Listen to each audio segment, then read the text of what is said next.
Welcome to Conversations. I'm Muqtedar Khan, your host, and today I want to talk to you about there is a lot of chatter in the media that U.S.-India relations are being reset. All the ugliness that had triggered India-U.S. relations since Donald Trump imposed first 25% reciprocal tariffs, and then on top of that added 25% secondary tariffs as penalty on India to change its foreign policy, to stop buying Russian oil, to stop buying Russian weapons, and claiming that India's purchasing of Russian oil was supporting Russia's economy and thereby prolonging the war in Ukraine. In fact, on a couple of occasions, some of his aides even called Russia's invasion of Ukraine as Modi's war. And so the things were getting really very ugly. And then all of a sudden, out of the blue, Donald Trump decides to call Prime Minister Modi and convey to him greetings on his birthday, which is today. So there was a phone call in which they had a good conversation. And then Donald Trump essentially tweeted, and I will read the tweet out to you on his Truth Social. There was a very positive response from India's Prime Minister, and suddenly it feels as if the gloom over India-US relations has been lifted, and they are now in a better mood. And so the negotiations on the trade have begun in earnest. I think the Indian delegation is going to be here in Washington next week. It was announced that the Indian Prime Minister will not be going to the UN for the UN General Assembly meeting. Earlier, there was this rumor that there was going to be a bilateral with Donald Trump on the sidelines of the UNG Assembly meeting, the UN General Assembly summit, but I don't know. It's possible that given the resetting of India-US relations, the Prime Minister might feel that it is a good opportunity. He could change his mind and come to the UN and also meet with Donald Trump, and that would really give a push to the trade negotiations. But does it really mean one phone call and one Truth Social post? Does that mean that Donald Trump has fully reversed his policy? Because these are just words. And he did take very serious actions against India, two serious actions. One was imposing a very high reciprocal tariff of 25%. That is the highest in South Asia. Bangladesh is 20, Pakistan is 19, Sri Lanka is 20. So India got the worst deal at the moment. And then on top of that, he took another serious action against India, which both of them have been implemented and they are already hurting. I spoke to you about the Wall Street Journal article, which talked about how Indian American businesses here in New Jersey and Chicago and elsewhere are worried that they might simply go out of business if this 50% tariffs on Indian goods remains for a long period of time. There were also articles as to how in Uttar Pradesh, the carpet industry was going bankrupt. There were no more orders. The jewelry industry in India is suffering. No new orders because of the high tariffs. It's probably going to result in having a $20-30 billion impact on India's GDP, as well as causing unemployment in India. So these are very serious steps that Donald Trump has taken. And just a phone call and a tweet, does that reset these relations? I'm not very sure. I would be very conservative in this matter, and I would say that the relations have been reset only if Donald Trump does one of these three things. And these are the benchmarks for me. If one of these three things happens, then I could say that, okay, there is something positive to look forward to in this relationship. And statements such as Modi is my good friend and Modi is a great prime minister, all of that have absolutely no meaning at all. It may please be some people in India who are constantly promoting Prime Minister Modi, but in terms of US national interest, it has zero relevance. So these are the three things that I think Donald Trump needs to do. But before that, let me first read out the two tweets to you. And there's an observation that I want to make. I'm sure you've seen them already, but I still want to talk to you about those. But before all of that, please subscribe to the channel if you have not already done so. Like this video, press the bell icon, and don't forget to share this video with your socio-political network. So the tweets well, Donald Trump called and spoke with Prime Minister Modi. And after that, this is what he wrote on Truth Social. He said, just had a wonderful phone call with my friend, Prime Minister Narendra Modi. I wished him a very happy birthday. He's doing a tremendous job. Narendra, thank you for support on ending the war between Russia and Ukraine. President Donald J. Trump, DJT. So there are two things that I want to observe, there are two observations that I want to make about this particular post. But let me read to you what Prime Minister Modi said in response. He says, thank you, my friend, President Trump, for your phone call and warm greetings on my 75th birthday. Like you, I'm also fully committed to taking the India-US Comprehensive and Global Partnership to new heights. We support your initiatives towards a peaceful resolution of the Ukraine conflict. So the difference is interesting. For example, Donald Trump praises Narendra Modi for doing a tremendous job. Prime Minister Modi does not reciprocate that. He's not telling Mr. President, you are doing a wonderful job too. So that is an interesting observation. Remember, these are not casual statements. These are very carefully vetted statements, especially given the state of India-US relations. India is a very important strategic partner for the US, and things were getting bad.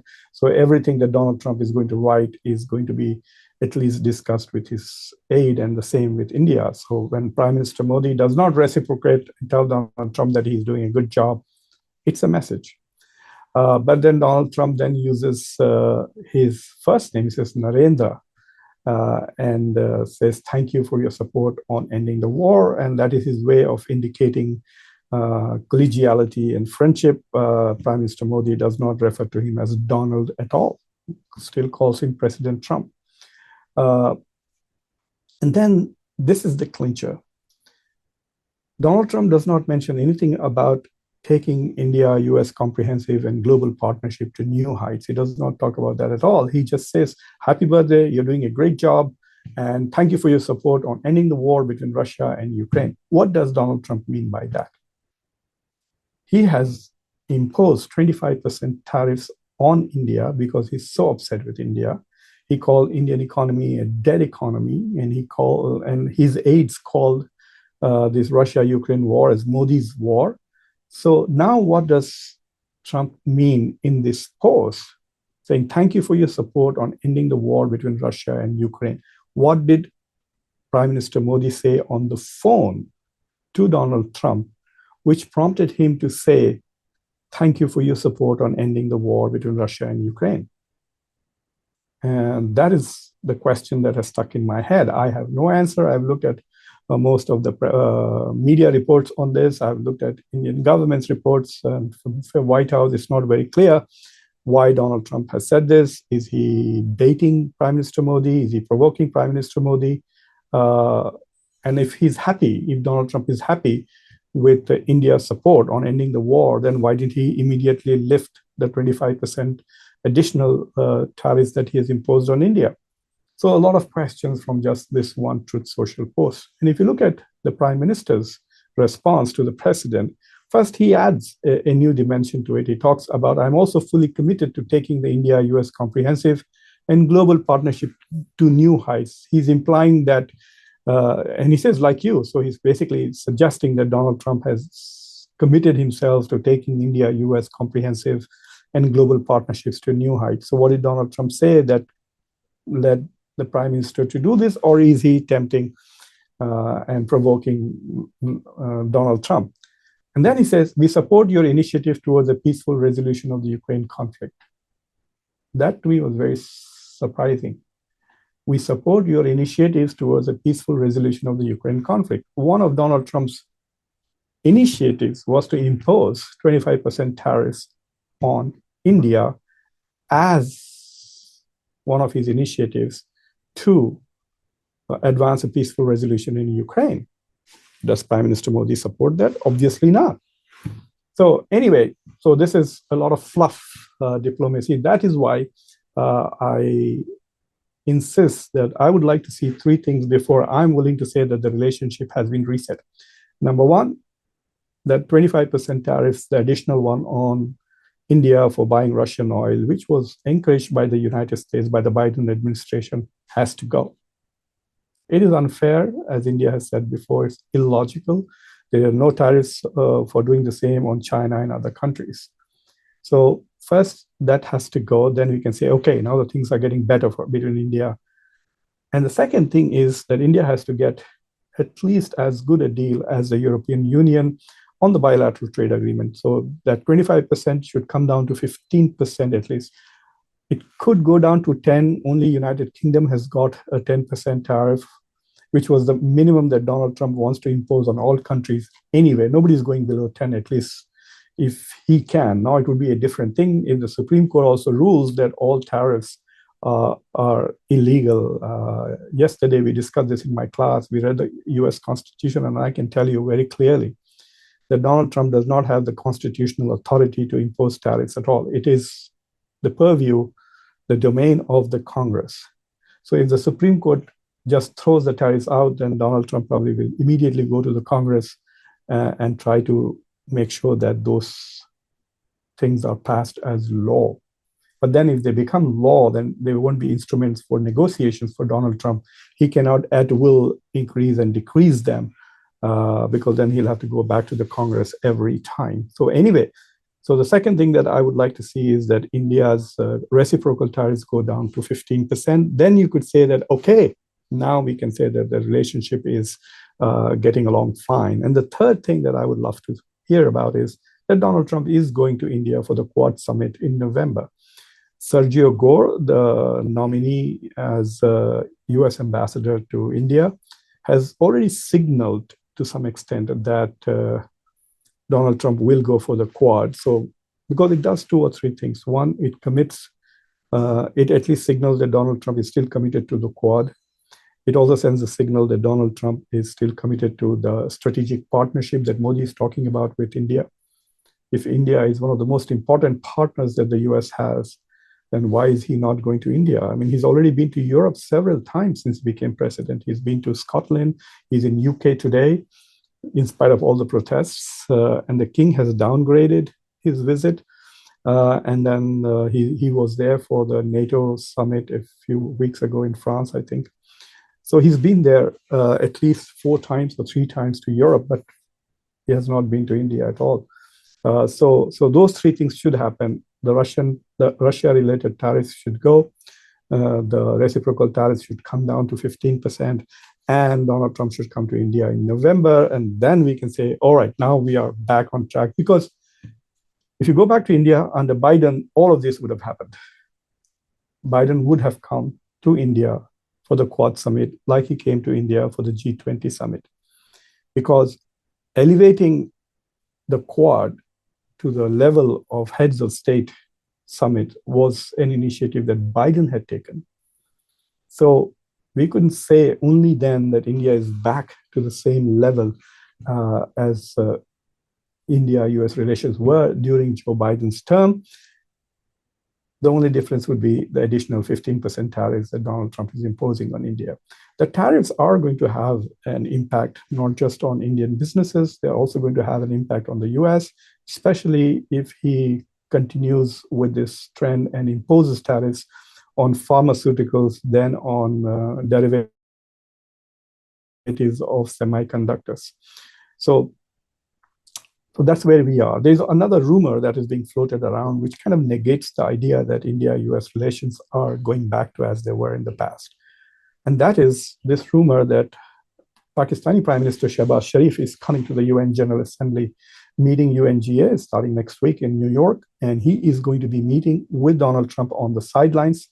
And Asim Munir is also coming along. So there is a possibility that Donald Trump will take a few minutes time out and meet, even if he stops and shakes hands with Asim Munir and Shehbaz Sharif and just says, how is it going? How are the floods? How are you recovering? Do you need some help with the floods, etc.? I mean, even if that kind of conversation, the Pakistani government will milk it as a sign of growing US-Pakistan relations as strategic partnership, whatever. So there's no confirmation from either the US or the Pakistani government about this scheduled bilateral meeting between Trump and Shehbaz Sharif, along with Asim Munir. but there are lots of reports in Pakistani media and, of course, in Indian media. As you can see, I'm sharing the NDTV's comment here. So anyway, to sum it up, Donald Trump's phone call to Prime Minister Modi was a very positive step, and he should be applauded for that. And it does show that at least if there is no reversal in traditions, at least the temperatures are going down. And Prime Minister Modi's response was also very cordial. I mean, there were some issues that I raised, but it doesn't mean that the relationship has been reset. The bilateral trade negotiations are going to be very difficult. There's a lot of pressure on both sides, especially from agricultural lobbies. So we will see how these things goes. In fact, from the Indian point of view, their perception, Donald Trump keeps saying that we will have a deal soon, and he doesn't say by when.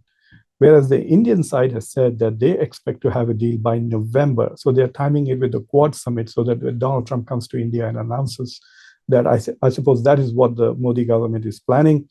And it sort of coincides with Bihar election. So it would be very nice for them if that really happens. So anyway, so that's all I wanted to share. So please subscribe to the channel, like this video, press the bell icon, and don't forget to share this video with your socio-political network. Until next time, I'm your host, Muqtedar Khan. Take care.